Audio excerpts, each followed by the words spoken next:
அது ஒரு புகைவண்டி நிலையம். அங்கே ஒருத்தர் காலார நடந்து வந்துக்கிட்டு இருந்தார்.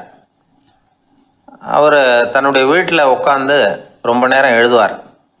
எழுதுகிற நேரம் போக மற்ற நேரங்களில் தம்முடைய சொந்த வயல்களில் வேலை பார்ப்பார். அது முடிஞ்சதை என்ன பண்ணுவார்னா, பக்கத்தில் இருக்கிற புகைவண்டி நிலையத்துக்கு போவார். அங்கே கொஞ்சம் நேரம் அப்படியே காலார நடந்து வருவார். இது அவருடைய அன்றாட வழக்கம். அன்னைக்கும் அது மாதிரி தான் அவர் நடந்து வந்துக்கிட்டு இருக்கிறார். அந்த சமயத்தில் அங்கே நடைமேடையில் ஒரு அம்மையார் நின்றுட்டு இருக்கிறாங்க. இவரை கண்டதும் கையை தட்டி கூப்பிட்டாங்க. இங்கே கொஞ்சம் வர முடியுமா அப்படின்னாங்க. இவர் போனார். என்னங்கன்னு விசாரித்தார். அந்த அம்மையார் விவரம் சொன்னார். ஐயா, நானும் என்னுடைய வீட்டுக்காரரும் இங்கே வந்தோம். அதுவும் நிற்கிதே, அந்த ரயிலில் ஏறி ஊருக்கு போகணும். என்னுடைய வீட்டுக்காரரு அதுவும் அந்த உணவு விடுதிக்கு போயிருக்கார், இன்னும் வரல. அவர் வர்றதுக்குள்ளே ரயில் புறப்பட்டுரும் போல இருக்கு. நீங்கள் ஓடி போய் அவரை அழைச்சிக்கிட்டு வர முடியுமா அப்படின்னு கேட்டாங்க. சரின்னார் இவர். உடனே அந்த அம்மா தன்னுடைய கணவர் எப்படி இருப்பார் அப்படிங்கிற அடையாளங்களை கொஞ்சம் சொல்லி அனுப்புனாங்க. போய் தேடிட்டு இருக்க வேண்டாமேங்கிறதுக்காக. பார்க்குறதுக்கு இப்படி இருப்பார், இந்த மாதிரி ஆடை அணிஞ்சிருப்பார் அப்படின்னு விவரமாக சொன்னாங்க. அதை இவர் கவனமாக கேட்டுக்கிட்டார். நீங்கள் போய் அழைச்சிட்டு வாங்க, வந்த உடனே உங்களுக்கு உண்டான கூலியையும் கையோடு கொடுத்து விட்றேன் அப்படின்னாங்க அந்த அம்மா. இவர் போனார். அந்த அம்மா சொன்ன அடையாளங்களை வச்சு அவர் வீட்டுக்காரரை கையோட கூட்டிகிட்டு வந்துட்டார். கொண்டுட்டு வந்து அந்த அம்மா கிட்ட ஒப்படைச்சார். உடனே அவரும் ஏற்கனவே சொன்ன பிரகாரம் அவருக்கான கூலி பணத்தையும் கொடுத்தாங்க. அவரும் எதுவும் மறுப்பு சொல்லாமல் அதை வாங்கிக்கிட்டார். வாங்கிக்கிட்டு திரும்பினார்.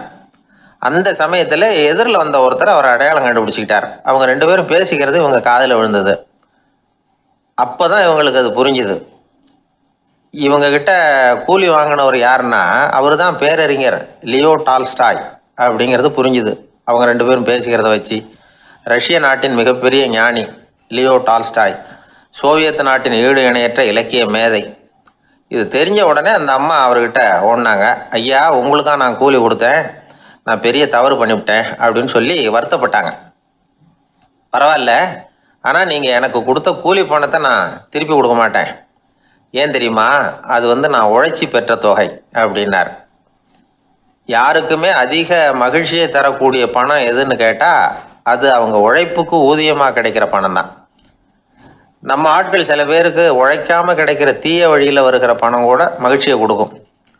ஒரு பெரிய தொழிற்சாலை, அதோட முதலாளி கடுமையான ஒரு கட்டுப்பாடு விதிச்சிருந்தார். அது என்ன கட்டுப்பாடுன்னா, இந்த தொழிற்சாலைக்கு உள்ள யாரும் சிகரெட்டு பிடிக்கக்கூடாது அப்படிங்கிறது தான்.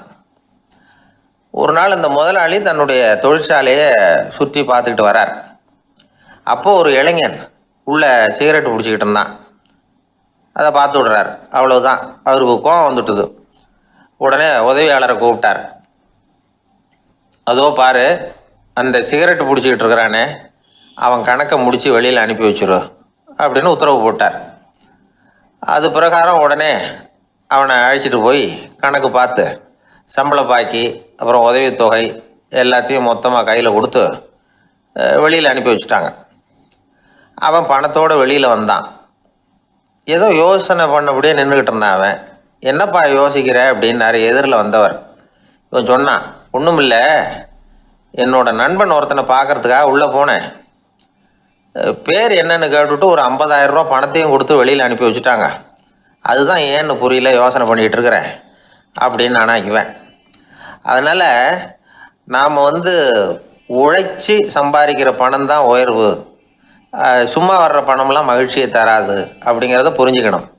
அப்பேற்பட்ட ஞானி ரஷ்ய மேதை அவர் பாருங்க, அந்த பணத்தை வாங்கின பணத்தை திருப்பி கொடுக்க மாட்டேன்னு விட்டார்.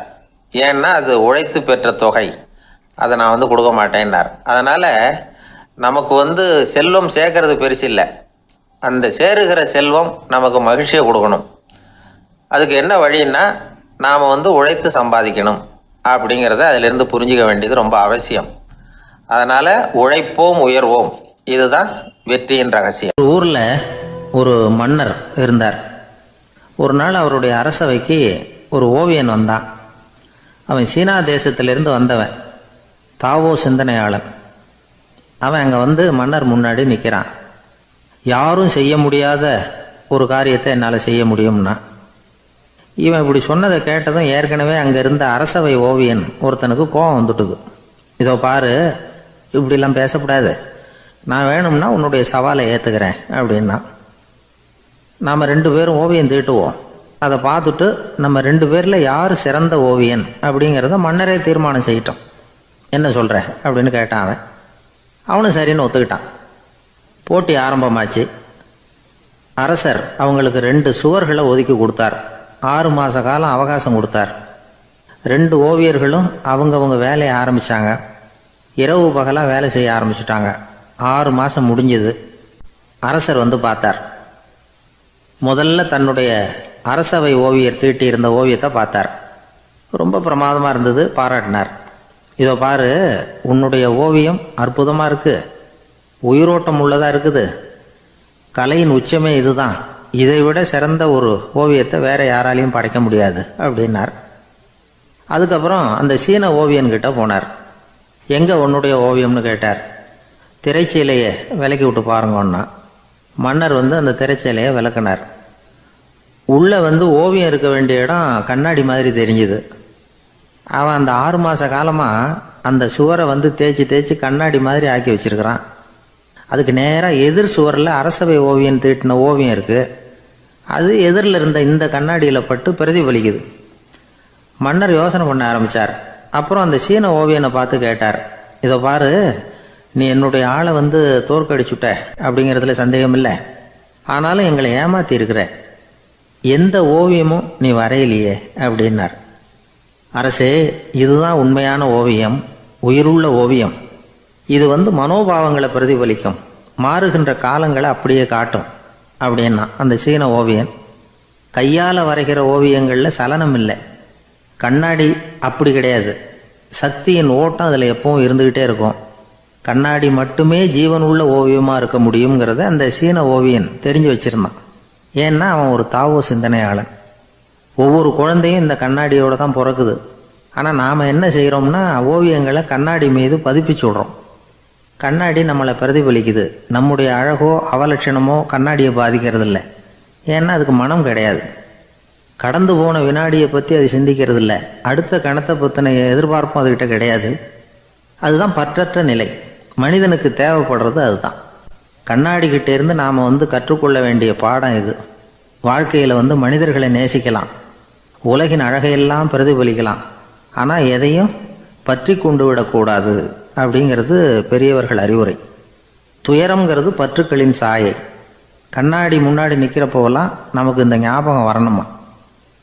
ஒரு குடும்பத் தலைவர் ஒரு நாள் காலையில் விடிஞ்சு எழுந்திரிச்சதும் சத்தம் போட்டார். யார் இந்த கருங்குரங்கு படத்தை என் ரூமில் கொண்டாந்து மாட்டி வச்சது அப்படின்னு கத்தினார். சமையல் கட்டிலிருந்து மனைவி பதில் சொன்னாங்க, தூக்க கலக்கத்தில் உளராதுங்க, நல்லா பாருங்க, அது படம் கிடையாது, முகம் பார்க்குற கண்ணாடி அப்படின்னா. சில பேர் ஆளை பார்த்தா 60 வயசு மாதிரி தோணும், உண்மையான வயசு என்னன்னு பார்த்தா 40 அல்லது 45ம்பாங்க. சில பேரை பார்க்கறதுக்கு 45 மாதிரி தெரியும், உண்மையிலேயே 65 தாண்டி இருப்பாங்க. ஒரு மனிதனுக்கு 2 வகையான வயது உண்டுங்கிறார் ஓஷோ. அதாவது உடம்புக்குன்னு ஒரு வயசு, மனசுக்குன்னு ஒரு வயசு. முதல் உலக மகாயுத்தம் நடந்தது இல்லையா, அது முடிஞ்சதுக்கு அப்புறம் முதல் தடவையா மனிதனின் மூளை வளர்ச்சியை பற்றி மனநல வைத்தியர்கள் ஒரு கணக்கெடுப்பு சோதனை நடத்தினாங்களாம். அது வரைக்கும் மனிதனுக்கு 2 வகையான வயது உண்டுன்னு யாரும் சிந்திச்சதே இல்லையா. அந்த உலக மகாயுத்தம் முடிஞ்சதுக்கு அப்புறம் மனிதனுடைய சராசரி மனதின் வயதை கணக்கிட்டு பார்க்கும் பொழுது அவங்களுக்கெல்லாம் ரொம்ப அதிர்ச்சியாக இருந்துதான். ஏன்னா அது ரொம்ப பின்தங்கிய நிலையில் இருந்திருக்கு, வளர்ச்சி அடையாத நிலையில் இருந்திருக்கு. அவங்க கண்டுபிடிச்ச பிரகாரம் அப்போ மனசோட சராசரி வயசு என்ன தெரியுமா, 14. அப்படின்னா பார்த்துங்க, உடல் ரீதியாக ஒருத்தரோட வயசு 70 கூட இருக்கலாம், ஆனால் மனசோட வயசு 14 தான். இதுக்கு நேர்மாறாக அமைஞ்சு போச்சுன்னு வச்சுங்க. அதாவது ஒருத்தருக்கு உண்மையிலேயே 14 வயசு, அதாவது உடலோட வயசு 14, அவரோட மனசின் வயசு 70ன்னு வச்சுக்கோங்க. இப்படி அமைஞ்சுட்டுதுன்னா அவர் சீக்கிரம் ஞானத்தன்மை அடைஞ்சிருவார் அப்படின்னு அர்த்தம். இப்போ நமக்கெல்லாம் உடம்போட வயசு மனசோட வயசு 2 ஒன்றா இருந்துட்டா அதுவே போதும், அதுவே பெரிய விஷயம். இப்போ எமர்சன் கிட்ட போய் ஒருத்தர் கேட்டாராம், உங்கள் வயசு என்ன அப்படின்னு. அவர் உடனே பதில் சொல்லியிருக்கார், 360 வருஷம் அப்படின்னாராம். கேட்டவர் குழம்பி போயிட்டார். அவர் என்ன சொல்கிறாரு, 360 வயசா, என்ன நம்ம காதில் தான் சரியாக விழலையா? எமர்சன் எப்பவும் உண்மையை பேசுகிற ஒரு சிறந்த அறிவாளி, அவர் இப்படிலாம் பொய் சொல்ல மாட்டாரே அப்படின்னு ஒரு யோசனை பண்ணிக்கிட்டே அவர் மறுபடியும் அவர் கிட்ட போனாராம். ஐயா, நீங்கள் சொன்னது சரியாக என் காதில் விழலை, அதனால் மறுபடியும் கேட்குறேன், உங்கள் வயசு என்ன அப்படின்னாராம். எமர்சன் மறுபடியும் சொல்லியிருக்கிறார் 360 வருஷம்னு. வந்தவருக்கு உண்மையிலேயே அதிர்ச்சியாக போட்டுது. அதுக்கப்புறம் மெதுவாக ஆரம்பிச்சாராம். ஐயா, நீங்கள் சொல்கிறத என்னால் ஏற்றுக்க முடியாது. எப்படி பார்த்தாலும் இப்போ உங்களுக்கு வயசு ஒரு 60க்கு மேலே இருக்காதுன்னு நினைக்கிறேன் அப்படின்னாராம். நீங்கள் சொல்கிறது சரிதான், அது என் உடம்போட வயசுன்னாராம் எமர்சன். அப்படின்னா ஏற்கனவே நீங்கள் சொன்னது அப்படின்னு கேட்டிருக்காரு, அது என் மனசோட வயசு அப்படின்னாராம். நம்மளை பொறுத்த வரைக்கும் அறிவு தூசு படிஞ்சிருக்கு, அது மாதிரியே அன்பும் மாசுபட்டிருக்கு. இது ரெண்டையும் சுத்தம் பண்ண வேண்டியிருக்குது. அப்போ தான் நாம் சரியான வயசில் வாழ முடியும். ஒரு ஆசாமி இருக்கிறார், அவருக்கு உடம்போட வயசு அதிகம், மனசோட வயசு ரொம்ப குறைச்சல், குழந்தை மாதிரி. அவர் ஒரு ஆஸ்பத்திரியில் படுத்திருக்கிறார். நர்சம்மா எல்லாருக்கும் மருந்து கொடுத்துட்டு போகிறாங்க. கொஞ்ச நேரம் கழித்து திரும்பி வந்தாங்க. அப்போ இவர் அந்த அம்மாவை கூப்பிட்டு சொல்கிறார், இதை பாருங்கள் சிஸ்டர், நீங்கள் எல்லாருக்கும் சின்ன சின்ன மாத்திரையாக கொடுத்துட்டு எனக்கு மட்டும் நீளமான மாத்திரையாக கொடுத்துட்டீங்க. முழுங்கிறதுக்கு ரொம்ப கஷ்டமாக போச்சு. இனிமேல் எனக்கும் சின்ன மாத்திரையாக கொடுங்க சிஸ்டர் அப்படின்னாராம். அந்த அம்மா உடனே அதிர்ச்சியாகி தலையில் அடிச்சுக்கிட்டாங்களாம். நான் கஷ்டப்பட்டு மாத்திரையை முழுங்கினத்துக்கு நீங்கள் ஏமா தலையில் தட்டிக்கிறீங்க அப்படின்னு கேட்டிருக்காரு இவர். இதுக்கு அவங்க சொல்லியிருக்கிறாங்க, நான் உங்களுக்கு கொடுத்துட்டு போனது மாத்திரை இல்லைங்க, அது தெர்மாமீட்டர் அப்படின்னாங்களாம். ஒருத்தர் இருக்கார், நல்ல உத்தியோகத்தில் தான் இருக்கிறார். ஆனால் எப்போ பார்த்தாலும் முகத்தை வெறுப்பாக வச்சிருப்பார். அப்படியே வருவார் போவார். ஏன் சார் இப்படி இருக்கிறீங்க அப்படின்னு விசாரித்தோம். ஏன்டா இந்த வேலைக்கு வந்தோம்னு இருக்கு சார் அப்படின்னார். உங்கள் வேலை உங்களுக்கு பிடிக்கலையா அப்படின்னு கேட்டோம். இல்லைன்னார். இப்படிப்பட்டவங்க வெற்றிகரமான வாழ்க்கை வாழ முடியாது. இது நிபுணர்கள் கருத்து. வேலையை நேசிக்க தெரிந்தவர்கள் வெற்றி பெறுவார்கள் அப்படிங்கிறாங்க அவங்க. எந்த துறையாக இருந்தாலும் சரி, அந்த துறையில் வெற்றிகரமாக இருக்கிறவங்கள விசாரித்து பாருங்கள். எனக்கு என்னுடைய வேலை ரொம்ப பிடிக்கும் அப்படின்னு சொல்கிறவங்களாக தான் இருப்பாங்க. அப்படி இருந்தால் தான் அது வெற்றிகரமாக இருக்க முடியுது அவங்களால. ஒருத்தனுக்கு பிடித்தமான பொழுதுபோக்கே அவனுடைய தொழிலாக இருந்துட்டுதுன்னா அவனை மாதிரி கொடுத்து வச்சவன் வேற யாரும் இல்லை அப்படிங்கிறார் பெர்னாட் ஷா. ஒரு தடவை மன்னர் ஹுமாயூன் உயிரை தண்ணீர் முண்டு ஊற்றுகிற தொழிலாளி ஒருத்தர் காப்பாற்றினாராம் அந்த ஹுமாயூன் உயிரை. உடனே மன்னர் கேட்டிருக்கார், உனக்கு என்ன வேணும்னாலும் கேளு தரேன், உயர் பதவி வேணுமா அப்படின்னு கேட்டாராம். மன்னா, மக்களின் தாகம் தீர்க்கக்கூடிய இந்த பணியை விட உயர்ந்தது உண்டா அப்படின்னாராம் அந்த தொழிலாளி. அவரால் அவருடைய வேலையை நேசிக்க முடிஞ்சுது, அதனால் மகிழ்ச்சியாக இருக்க முடிஞ்சுது. நாமெல்லாம் அப்படி இல்லை. வேலை கிடைக்கிற வரைக்கும் கிடைச்சா போதும் அப்படின்னு இருக்கோம். கிடைச்சதுக்கப்புறம் ஏன்டா அந்த வேலைக்கு வந்தோம்னு ரொம்பவும் அழுத்துக்குவோம். சரி, நாம் இருக்கிற இடத்துல நாம் வெற்றிகரமாக இருக்க வழி உண்டா அப்படின்னா உண்டுன்னு சொல்கிறாங்க. அதாவது மன இயல் நிபுணர்கள் இருக்கிறாங்க இல்லையா, அவங்க அதுக்கு முக்கியமாக 6 வழிகள் சொல்கிறாங்க. நீங்கள் ஒரு அலுவலகத்தில் வேலை பார்க்குறவரா அப்படின்னா இதை கேளுங்க. அதாவது உங்கள் மேலதிகாரி எதிர்பார்ப்புக்கு தகுந்த மாதிரி உங்கள் வேலை இருக்குதா? அப்படி இல்லைன்னா முதல்ல உங்கள் வேலையின் தரம் உயரணும். உங்களுக்கு மேலே கீழே வேலை பார்க்குற பணியாளர்கள்கிட்ட நல்ல விதமாக பழகுறீங்களா? அந்த உறவு முறையில் ஏதாவது குறை இருந்தால் அதை கண்டுபிடிச்சி சரி பண்ணுங்க. நம்பிக்கைக்கு உரியவர் அப்படின்னு நீங்கள் பேர் எடுக்கணும். நீங்கள் எடுக்கிற முடிவு நல்ல முடிவாக தான் இருக்கும் அப்படின்னு அடுத்தவங்க சொல்லணும். உங்கள் தோற்றத்துக்கு முக்கியத்துவம் கொடுங்க. இது மனம் உடல் ரெண்டும் சம்மந்தப்பட்டது. அதனால் மனசையும் ஆரோக்கியமாக வச்சுருக்கணும், உடம்பையும் ஆரோக்கியமாக வச்சுருக்கணும். உங்களுடைய நிர்வாகம் செயல்படுற விதத்தை நல்லா புரிஞ்சு வச்சுக்கணும். உங்களுடைய நிர்வாகம் இப்போ ஒரு காரியம் செய்யுதுன்னு வச்சுங்க, ஏன் அப்படி செய்யுது, எதுக்காக அப்படி செய்யுது, அதனுடைய குறிக்கோள் என்ன, அது நீடிக்கிறதுக்கு காரணம் என்ன, இதையெல்லாம் தெரிஞ்சுக்கணும். சிரிப்புக்கு வஞ்சகம் பண்ணக்கூடாது, நல்லா சிரிக்கணும், அப்போ தான் அது திரும்ப கிடைக்கும். கடந்த கால தோல்வியை பற்றி கவலைப்படக்கூடாது. முதலாளி விருப்பம் தெரிஞ்சு நடந்துக்கிறது நல்லது தான். அதுக்காக காக்கா பிடிக்கணுங்கிற அவசியம் இல்லை. உங்களுக்கு ஒரு பொறுப்பான வேலை கிடைக்குது, உடனே சத்தம் குழப்பம் அப்படின்னு சூழ்நிலையை இறுக்கமாக ஆக்கிடக்கூடாது. எந்த சூழலையும் இயல்பாக கையாளக்கூடியவர் அப்படிங்கிறத காட்டணும். இதெல்லாம் உங்கள் துறையில் நீங்கள் வெற்றி பெற நிபுணர்கள் சொல்கிற யோசனைகள். இவ்வளவு விவரமும் சொல்லிவிட்டு ஒருத்தரை பார்த்து கேட்டோம், இப்போ சொல்லுங்க, நீங்கள் செய்கிற வேலை உங்களுக்கு பிடிச்சிருக்குதா அப்படின்னோம். ரொம்ப ரொம்ப பிடிச்சிருக்குது அப்படின்னார். சரி, என்ன செஞ்சிட்டு இருக்கிறீங்க அப்படின்னு கேட்டோம். சும்மா தான் இருக்கிறேன் அப்படின்னார் அவர். அந்த ஆளை கண்டா ஏன் இப்படி முகத்தை திருப்பிக்கிட்டு வர்றீங்க அப்படின்னு கேட்டார் ஒருத்தர் நண்பர்கிட்ட.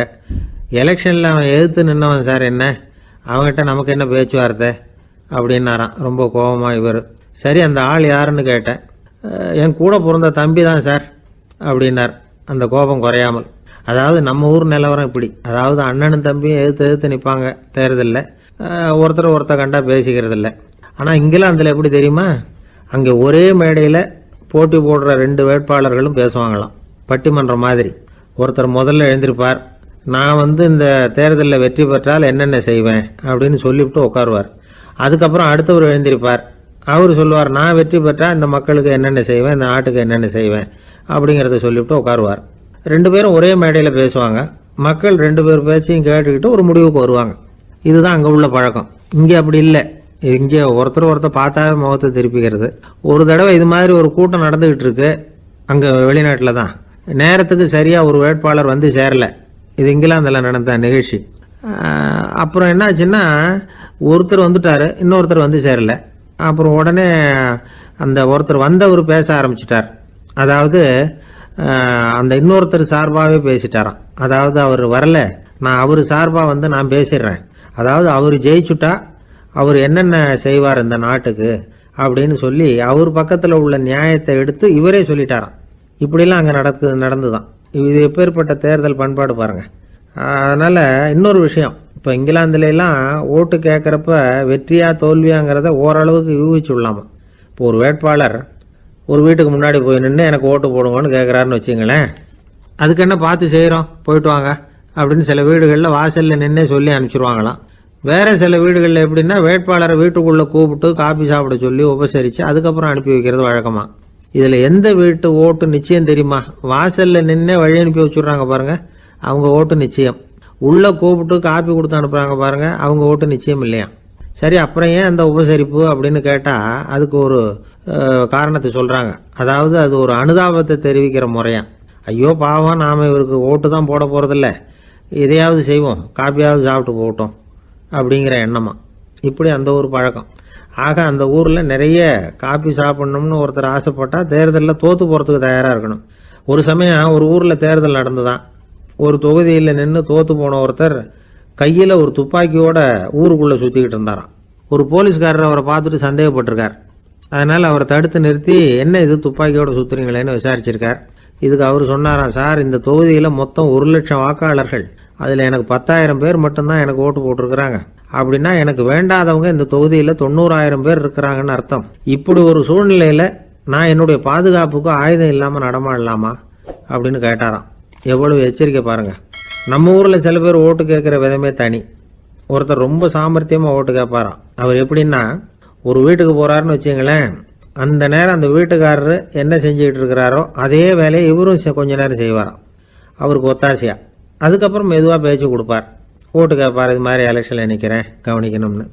அது மாதிரி ஒரு தடவை அவர் போனப்போ அங்கே அவர் என்ன பண்ணிகிட்டு இருக்காரு, வீட்டுக்கு பின்னாடி மாட்டு கொட்டையில் பால் கறந்துக்கிட்டு இருக்கார் ஒரு பசுமாட்டுக்கிட்ட. அந்த வீட்டில் இவர் ஓட்டு கேட்க போனவர் இவர் ஓடி போய் இன்னொரு சொம்பை எடுத்துக்கிட்டு அதே மாட்டுக்கு இன்னொரு பக்கம் போய் உட்காந்துக்கிட்டு இவரும் பால் கறக்க ஆரம்பிச்சிட்டார். எதிர உட்காந்துட்டு இருக்காரு அவர், இவர் இந்த பக்கம் உட்காந்துருக்கார். கீழே கொஞ்சம் குனிஞ்சு பார்த்தா ஒருத்தர் முகத்தை ஒருத்தர் பார்க்கலாம். கொஞ்ச நேரம் ஆனதுக்கப்புறம் இவர் மெதுவாக அவர்கிட்ட பேச்சு கொடுத்தாராம். இது மாதிரி நான் எலெக்ஷனில் நிற்கிறேன், நீங்கள் ஓட்டு போடணும், அதுக்காக தான் வந்தேன்னாராம். அது முடியாதுங்களேன்னாராம் அவர். ஏன்னு கேட்டிருக்கார். நான் இந்த வீட்டுக்காரன் இல்லை, நானும் உன்ன மாதிரி ஓட்டு கேட்க வந்தவன் தான் அப்படின்னாராம் அவர். ஜெருசலேம் அங்கே உள்ள ஒரு தேவாலயம், அதில் உள்ள பலிபீடத்தின் முன்னாடி ஒரு பெட்டி உண்டு. அது காணிக்கை பெட்டி. ஆலயத்துக்கு வர்றவங்க பிரார்த்தனை பண்ணிவிட்டு திரும்பி போகிற சமயத்தில் அந்த பெட்டியில் காணிக்கை போடுவாங்க. அவங்களால எவ்வளவு முடியுமோ அவ்வளவு போடுறது வழக்கம். அவங்கவுங்க வசதிக்கு தகுந்த மாதிரி போடுவாங்க. வசதி உள்ளவங்களாக இருந்தாலும் சரி, வசதியே இல்லாத வறியவர்களாக இருந்தாலும் சரி, ஆலய காணிக்கை பெட்டியில் காசு போடுறது அவங்களுக்கு ரொம்ப பெருமையான ஒரு செயல். ஒரு சமயம் இயேசு தம்முடைய சீடர்களோடு அந்த ஆலயத்துக்கு வரார். அங்கே உட்காந்து ரொம்ப நேரம் வழிபாடு பண்ணிகிட்டு இருக்கிறார். சீடர்களும் அந்த ஜபத்தில் கலந்துக்கிட்டாங்க. வழிபாடு முடிஞ்சுது. இயேசு உட்காந்துருக்கிறார். காணிக்கை பெட்டியில் காசு போடுறவங்கள கவனிக்கிறார். சீடர்களும் அதையே கவனிச்சுக்கிட்டு இருக்கிறாங்க. ரொம்ப பேர் வரிசையாக வந்தாங்க. அவங்களால முடிஞ்ச அளவுக்கு காசு போட்டுட்டு அவங்க பாட்டுக்கு போய்கிட்டு இருக்கிறாங்க. வசதியானவங்க நிறைய பேர் வந்தாங்க. அதுக்கு மத்தியில் வயசான ஒரு அம்மா, அவங்களும் வந்து காசு போட்டுட்டு போகிறாங்க. இப்போ இயேசு தன்னுடைய சீடர்கள் பக்கம் திரும்பினார். ஒரு கேள்வி கேட்டார். இப்போ இந்த காணிக்கை பெட்டியில் நிறைய பேர் வந்து காசு போட்டுட்டு போகிறத நீங்கள் கவனிச்சிங்க. இன்னைக்கு இந்த காணிக்கை பெட்டியில் ரொம்பவும் அதிகமாக காசு போட்டது யார் அப்படின்னு கேட்டார். முதல்ல வந்தார ஒரு பெரிய மனுஷன், அவர் தான் அதிகமாக போட்டார் அப்படின்னார் ஒருத்தர். மூணாவதாக வந்தவர் தான் அதிகமாக போட்டார், நான் கவனித்தேன் அப்படின்னாரு இன்னொருத்தர். இப்படி ஆளுக்கு ஒரு விதமாக சொல்கிறாங்க. கடைசியாக இயேசு சொன்னாராம், இன்றைக்கு அந்த பெட்டியில் அதிகமாக காசு போட்டவங்க அந்த வயசான அம்மா தான் அப்படின்னாராம். சீடர்களுக்கு ஒன்றும் புரியல. அந்த அம்மா ரொம்பவும் ஏழையாச்சே, அவங்க எப்படி அதிகமாக காணிக்கை செலுத்த முடியும் அப்படிங்கிறது அவங்க சந்தேகம். இயேசு விளக்குனார். நிறைய பேர் வந்தாங்க, நிறையவே காசுகள் போட்டாங்க, அது உண்மைதான். ஆனால் அந்த அம்மா என்ன பண்ணாங்க கவனிச்சிங்களா? வந்தாங்க, தன்னுடைய காசு பையை திறந்தாங்க, அப்படியே கொட்டுனாங்க. அதில் இருந்தது ரெண்டு காசுகள் தான். அந்த 2 காசும் காணிக்கை பெட்டியில் விழுந்துட்டுது. மற்றவங்கள்லாம் தங்கள்கிட்ட இருந்த செல்வத்தின் ஒரு சிறு பகுதியை எடுத்து பெட்டியில் போட்டாங்க. ஆனால் இந்த அம்மா தன்கிட்ட என்ன இருந்ததோ அதை அப்படியே போட்டுட்டாங்க. தன்னுடைய பிழைப்புக்காக வச்சுருந்த அவ்வளவையும் இழக்கிறதுக்கு தயாராகிட்டாங்க. அவ்வளவு தாராள மனசு அவங்களுக்கு. அதனால் அவங்க செலுத்தின காணிக்கை தான் அளவில் அதிகம் அப்படின்னார். விலை மதிப்பில்லாத முத்து புதையல் ஒருத்தனுக்கு கிடைக்க போகுதுன்னு வச்சுக்கோங்க. அதன் மதிப்பை உணர்ந்தவன் என்ன பண்ணுவான்? அதை அடையிறதுக்காக தன்கிட்ட இருக்கிற எதையும் கொடுக்கறதுக்கு தயாராக இருப்பான் இல்லையா? அது மாதிரி தான் இதுவும் அப்படின்னார். உலக மதிப்பீடுகளை துரும்பா தூசியாக மதித்து அதையெல்லாம் உதறி விடுகிறவன் இறையருள் அப்படிங்கிற இணையில்லாத செல்வத்தை பெறுகிறான் அப்படிங்கிறது இதில் உள்ள கருத்து. இறைவனுக்காக இழப்பதுன்னா துன்பப்படுகிறவர்களுக்காக, ஏழைகளுக்காக, ஏதுமற்றவர்களுக்காக இழப்பது அப்படின்னு அர்த்தம். உங்கள் அயலானுக்கு நீங்கள் என்ன உதவி செய்தாலும் அதை எனக்கே செய்கிறீர்கள் அப்படின்னு இயேசு சொல்லியிருக்கிறார். அடுத்தவங்களுக்கு உதவணுங்கிற குணம் இன்னைக்கு ரொம்ப குறைஞ்சி போச்சு. ஒருத்தன் வாழைப்பழத்தோல் வழுக்கி கீழே விழுந்துட்டான். பக்கத்தில் இருந்த நண்பன் உடனே இவனை தூக்கிக்கிட்டு போய் ஆஸ்பத்திரியில் சேர்த்துட்டான். அதுக்கப்புறம் சொன்னான், நீ அந்த வாழைப்பழத்தோலில் காலை வைக்க போகிறத முன்னாடியே நான் கவனிச்சுட்டேன் அப்படின்னானா. அப்படின்னா அப்போவே நீ எனக்கு உதவி செஞ்சுருக்கலாமே அப்படின்னானா அவன். நான் டாக்டருக்கு உதவலாம்னு நினச்சிட்டேன் அப்படின்னா இவன். ஒரு விவசாயி விதைக்கிறதுக்காக வயல்வெளி பக்கம் போகிறார். விதைகளை அள்ளி வீசினார். அப்போ என்ன ஆச்சுன்னா, சில விதைகள் வந்து பாதை ஓரத்தில் விழுந்தது, சில விதைகள் முள் செடிகள் மண்டி இருந்த புதருக்கு இடையில் விழுந்தது, சில விதைகள் நல்ல நிலத்தில் விழுந்தது. பாதை ஓரத்தில் விழுந்த விதை என்ன ஆச்சுன்னா, அதெல்லாம் பறவைகள் கண்ணில் போட்டுவிட்டுது. உடனே வந்து உட்காந்து கொத்தி தின்னுட்டு போட்டுது. அதிகமாக மண் இல்லாத பாறை பகுதியில் விழுந்த விதையெல்லாம் லேசாக வேர் விட்டு முளைக்க ஆரம்பிச்சிது. அதுக்கப்புறம் வேர் கீழேயும் ஆழமாக போக முடியல, மேலேயும் சூரிய வெப்பம் அதிகம் தாங்க முடியல, எல்லாம் காஞ்சி கருகி போட்டுது. புதர் பகுதியில் சில விதைகள் விழுந்தது இல்லையா, முள் செடிகள் காடாக மண்டி போயிருந்தது. அதனால் முளைச்சி வர்ற செடிக்கு நெருக்கடி அதிகமாக போட்டுது, சரியாக வளர முடியல, விளைச்சலும் சரியாக இல்லை. நல்ல நிலத்தில் விழுந்த விதைகள் மட்டும் நல்லா முளைச்சிது, நல்லா வளர்ந்தது, விளைச்சலும் பிரமாதமாக இருந்தது. இந்த கதையை சொல்லிவிட்டு கேட்க செவியுள்ளோர் கேட்கட்டும் அப்படிங்கிறார் இயேசு பெருமான். ஆமாம், இயேசு கடலில் நின்ற படகு ஒன்றில் உட்காந்துருக்கிறார். கடற்கரையில் ஏராளமான மக்கள் உட்காந்துருக்கிறாங்க. அந்த சமயத்தில் தான் இயேசு வந்து ஓமைகள் மூலமாக மக்களுக்கு பல உண்மைகளை சொல்லிகிட்டு இருக்கிறார். மக்கள் அந்த கதையை கேட்டுட்டு ஒன்றும் புரியாமல் முழிக்கிறாங்க. அதை கவனித்த இயேசு அந்த ஓமையை விளக்க ஆரம்பித்தார். இதில் அந்த விதைக்கிறவர் தான் இறைவன். அவருடைய வார்த்தைகளை விதைக்கிறார்.